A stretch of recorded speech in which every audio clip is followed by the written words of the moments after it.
আসসালামু আলাইকুম। প্রচণ্ড গরমে শরীরকে সুস্থ রাখতে ওটস স্যালাইনের ভূমিকা সবচেয়ে বেশি। 5টি ধাপে বাসায় বসে নিজ স্যালাইন তৈরি করে। নাম্বার 1, পানি ফুটিয়ে নিন। 1 লিটার পানিকে 10 মিনিট ফুটিয়ে জীবাণুমুক্ত করুন, তারপর ঠান্ডা হতে দিন।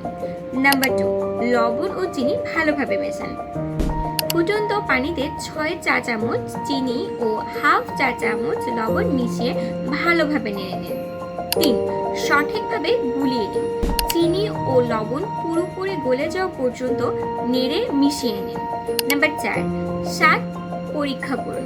ওটস স্যালাইনের স্বাদ অতিরিক্ত লবণাক্ত বা মিষ্টি হওয়া উচিত না, তাই স্বাদ স্বাভাবিক দেখে নিন।